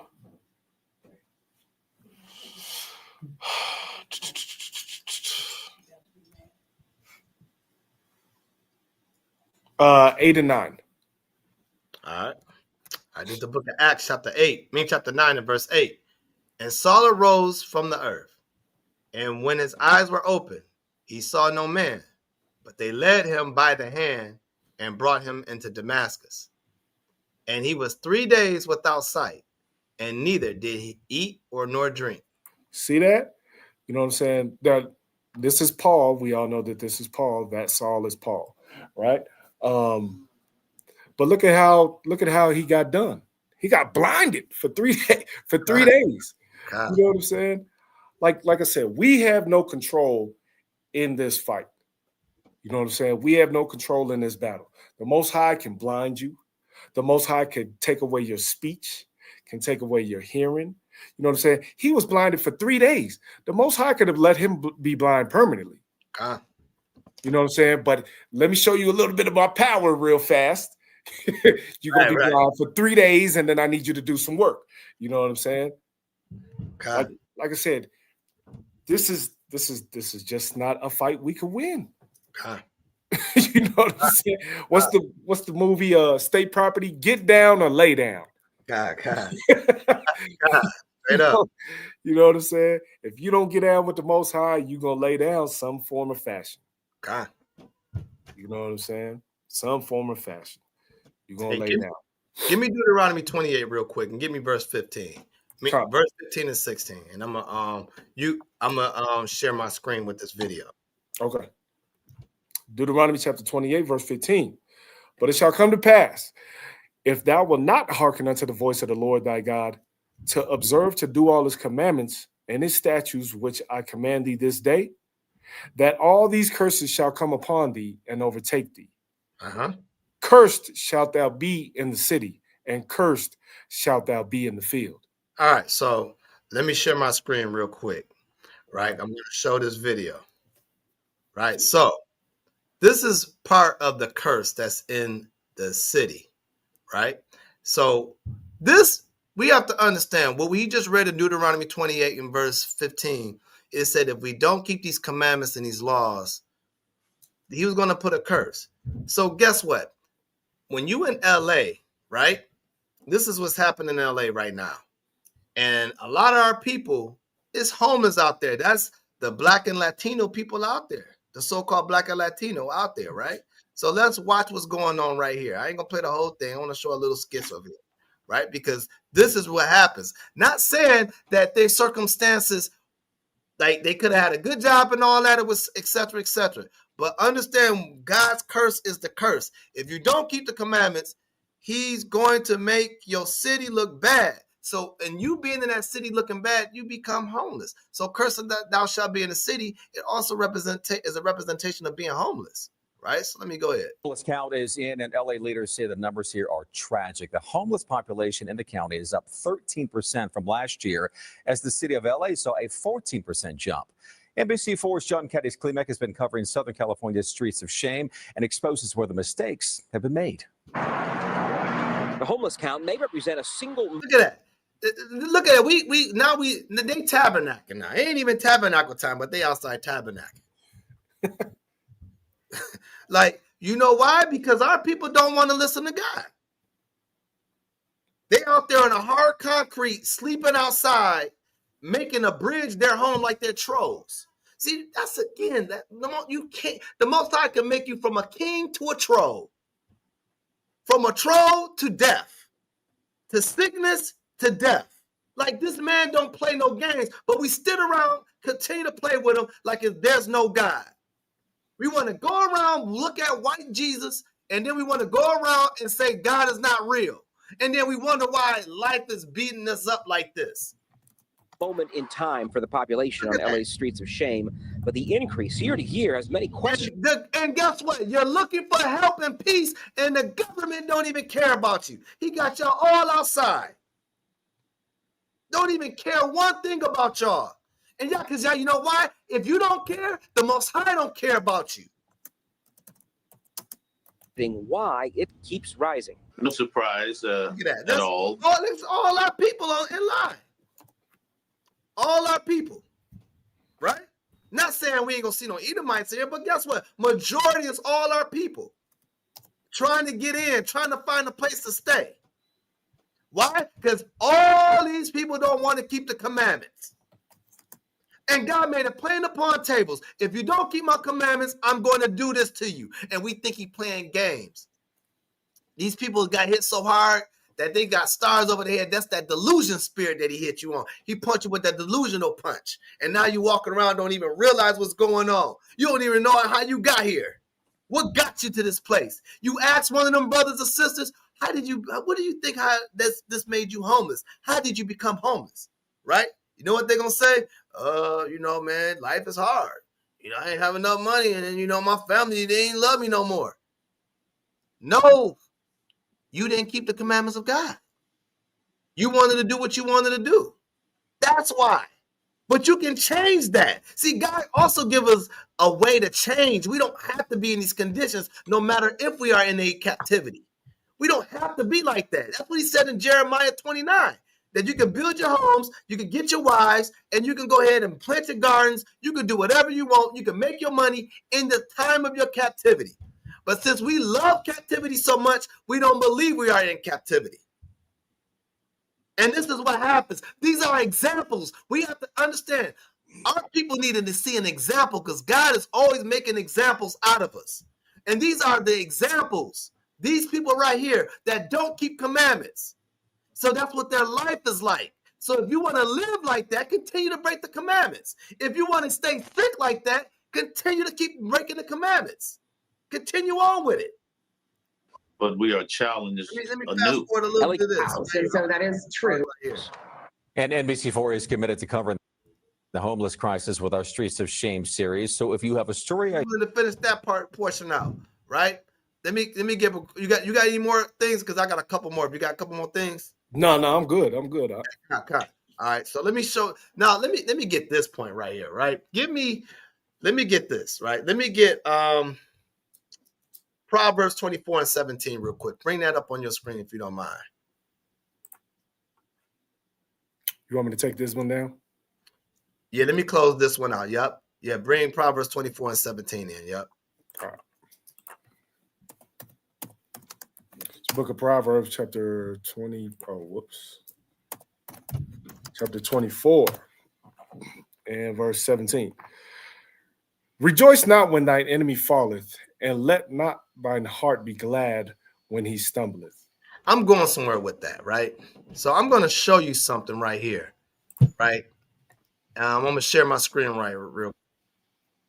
I'm going to show something right here because this is all about what Israel do. We love to make fun of somebody's troubles. That's what we love doing. So let me share my screen with this one because we think everything is a game. We think everything is funny. We think that, hey, this as long as it ain't me, ain't got nothing to do with me, right? But when Israel, one man fall in Israel, guess what? It should affect everybody, right? So watch this. Let's put this on real quick. All right, so watch this clown, and hold on, Salakia. Trying to get on there real quick. Watch this clown trying to be funny. Josiah Johnson, we have yet to see Gilbert Arenas saying very tough Thursday for some. Oh, here he comes.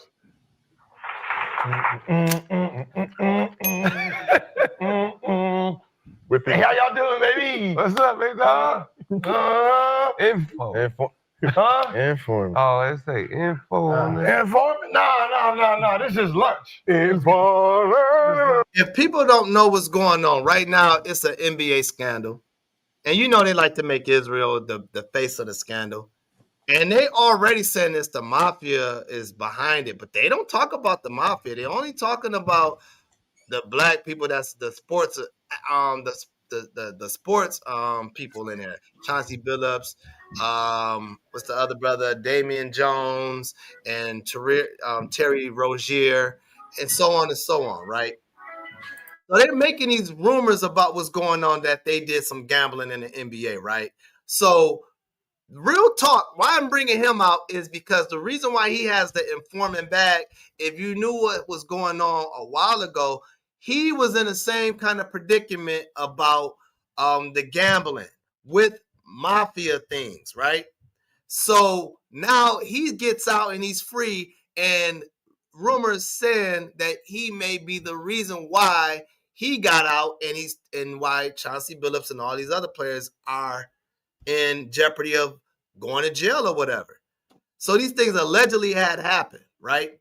But you know, when you laughing at your brother, the Most High don't see no fun in that.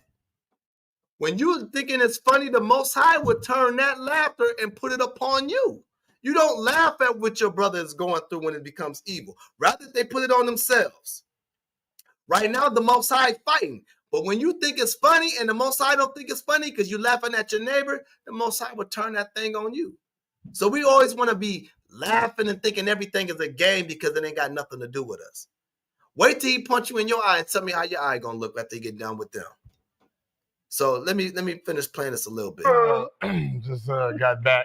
You got a Big Mac in there? See, I'm the hey, listen, I ain't gonna lie, they treat you good over there. First 48. At noon, they give you coffee in there? Give you coffee in there? He did all that for a Danish. Right? No, I got breakfast on. Okay. So on. He's trying to make fun and say like they're claiming that he snitched.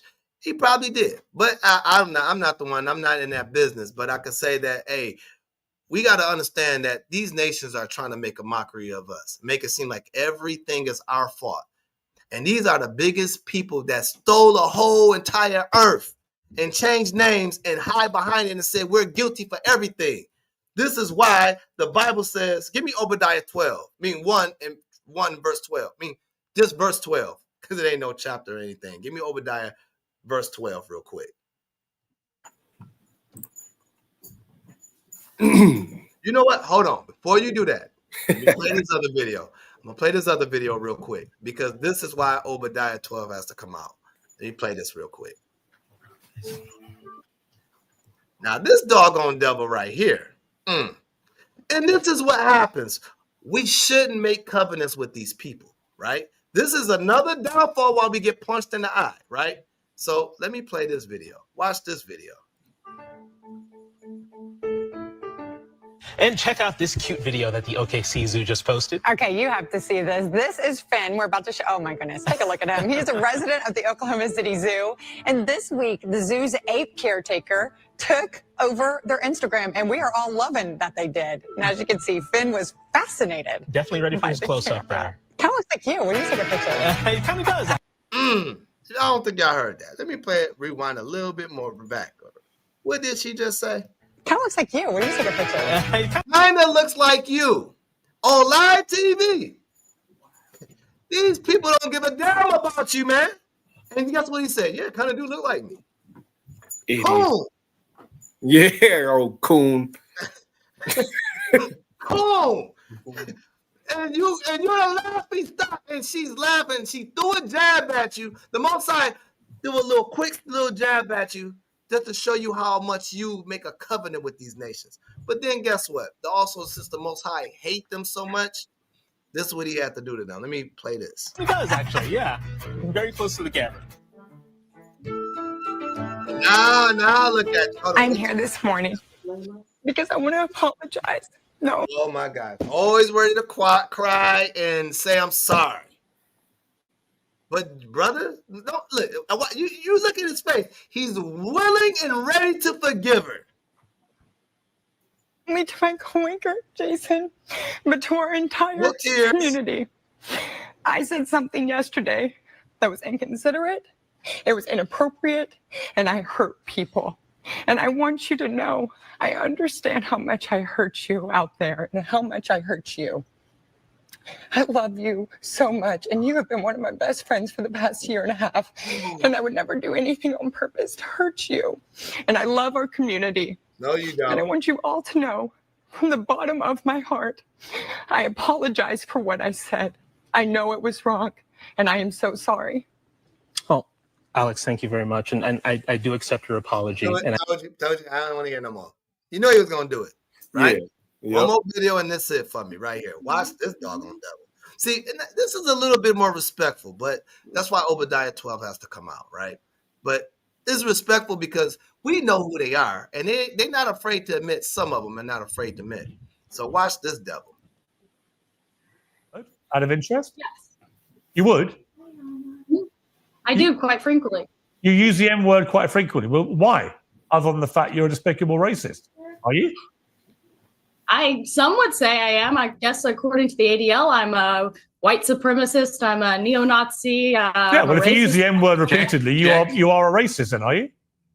Are you? Sure, I'll embrace that. If that means forwarding, helping white people achieve freedom of speech, real freedom of speech, which, by the way, Shiloh Hendricks is being attacked on all fronts. They're trying to bring legal charges against her. They're trying to get her children taken away. So you were saying Carmelo Anthony, it doesn't matter. That's a different. Sorry, but just to be thing. clear, you just said to me you use the N word regularly. In what context? Right. Do you use it with black people? Yes, if it's appropriate. When would it be appropriate to use the N word? When would it be appropriate? Anytime I feel like it. So you're an unashamed racist. Correct. That's the doggone devil. These are the people that wants to be with them, right? Our people want to be with them. So let me get Obadiah 12, man. Hey, Isaiah say those that get caught with him, they gonna perish with. You know what I mean? They gonna die with him. God. God. All right. Let me put the scripture on the screen. Because you got to understand, like, hey, you can have fun and joke while you can, but just understand the sword is coming to you later, and it's going to be sharper than what it is right now. This is the book of Obadiah, verse 12. But thou shouldest not have looked on the day of thy brother in the day that he became a stranger. And he's talking about Esau looking at this brother, which is Israel, as a stranger, right? That's what, because why we became strangers? Because we don't know we're Israel. We don't know that we're not African Americans, right? So when they labeled us as names, we became strangers and we start serving other gods. They're gods that they put in our face. So they looked on the day when we became a stranger. Go ahead.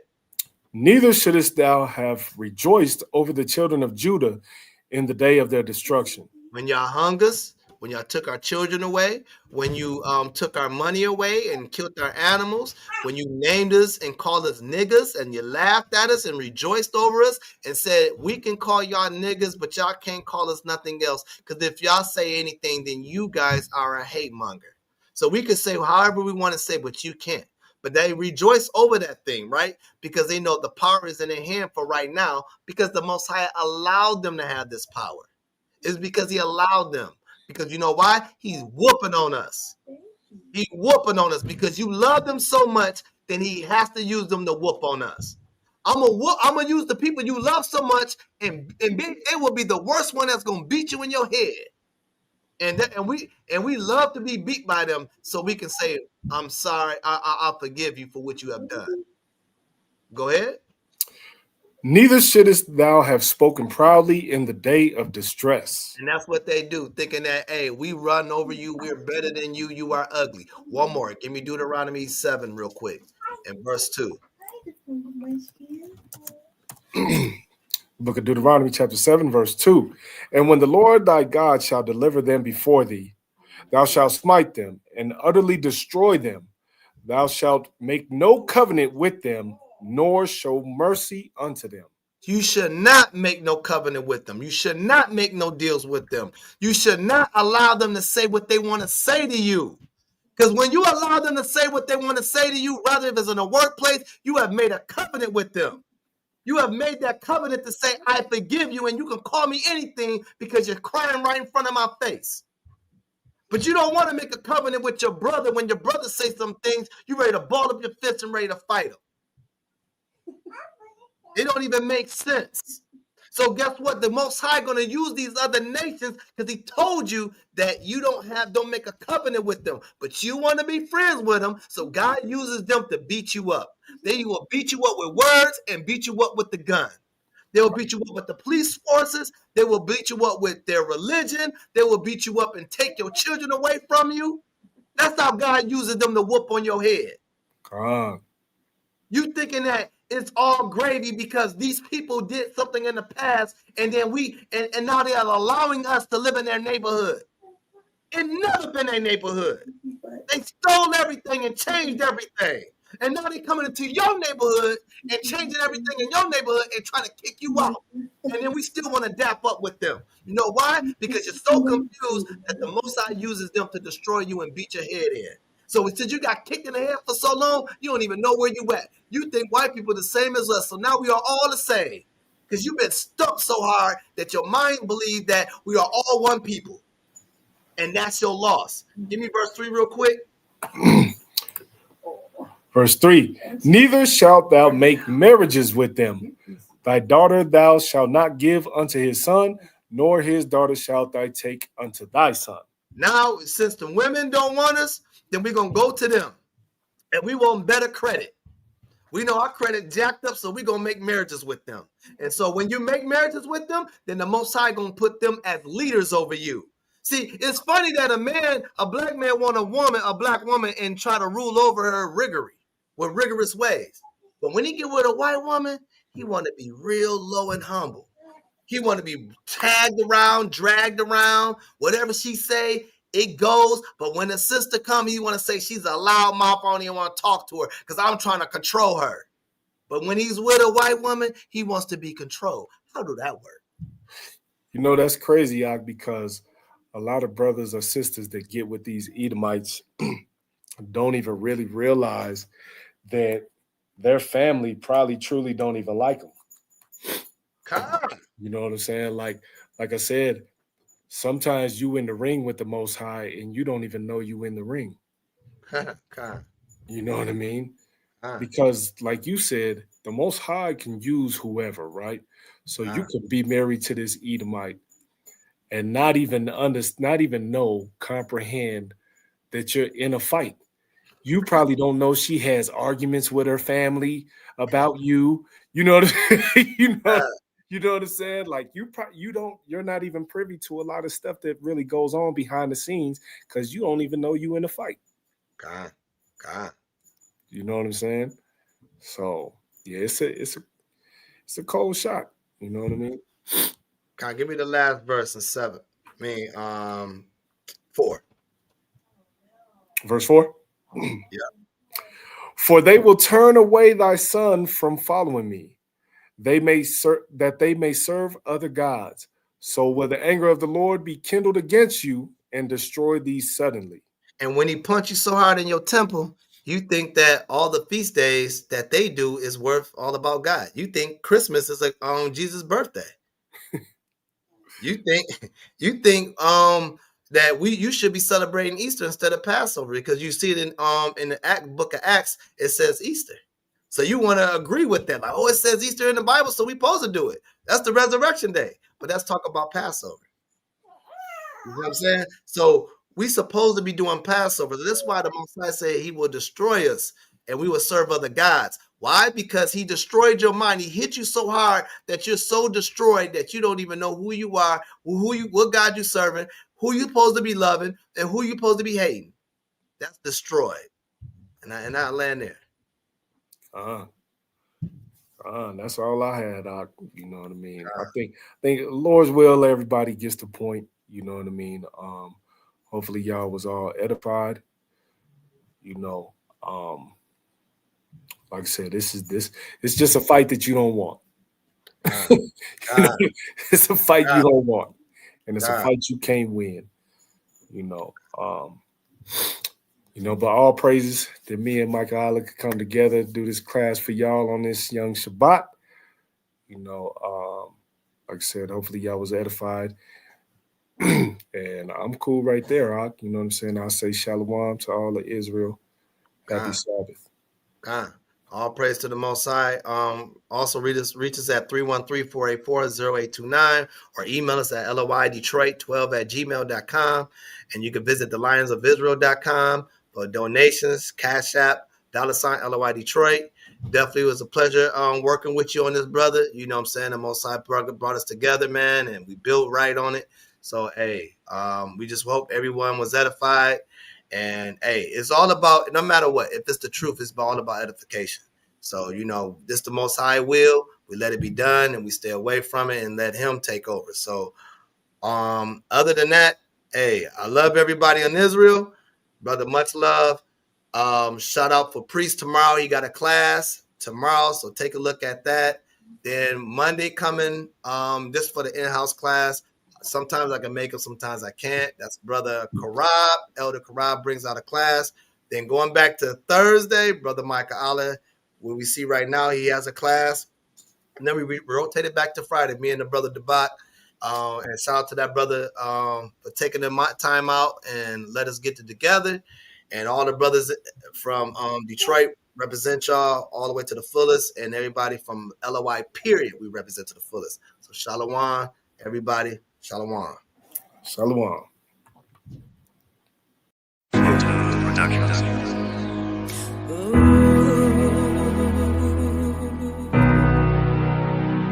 Yeah. This is a dedication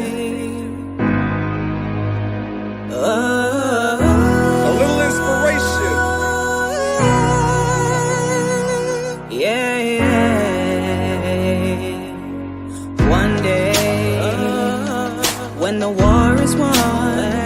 Victory will be yours. Victory's gonna be ours. It'll be yours one day when the kingdom comes. It'll be yours. It'll be yours. It's a long way up. And a short way down. Just don't let nobody come and take your crown. Take your crown. Trying to make it through the system, but the doors are locked. The Most High got you covered. You're gonna rise to the top. We're gonna rise, y'all. This battle will bring victory. On with the greatest book in history. Jacob, you're great, it's no mystery. Yeah, yeah. You know this battle has just begun. Battle's just Jacob, begun. you're hated by everyone. All But nations just hate remember us. you're the chosen son. Yeah, yeah. This song is such an inspiration. We get the kingdom though there's much tribulation. Every day I send my prayers up. I even read where Yahweh said he'd raise us up. He gave Abraham the covenants. On the shoulders of Christ will rest the governments. The forces the nations gotta bring to me. The world is ours, our gates open continually. Praise Yahweh cause he gave us life. And sacrifice the reward as you could reign with Christ. Yeah, it's true, the Father made us sons to get a crown, then endure until the Savior comes. In the sight of God, no man is justified. To be approved, I read that gold must be tried. In the end, we're the greatest folks in history. Malachi sing to them about our victory. This battle will bring victory. We gonna get the On victory. the greatest book in history. Bible's the Jacob, greatest you're great, book. it's no mystery. Yeah, yeah. You know this battle has just begun. Battle has just Jacob, you're begun. hated by everyone. But just remember you're the chosen son. Yeah, yeah. We give all praise, honor, and glory to the Most High God, Yahweh, for giving Abraham, Isaac, and Jacob the covenants, and for choosing our nation. We appreciate that. Hope the song inspired you. Yeah,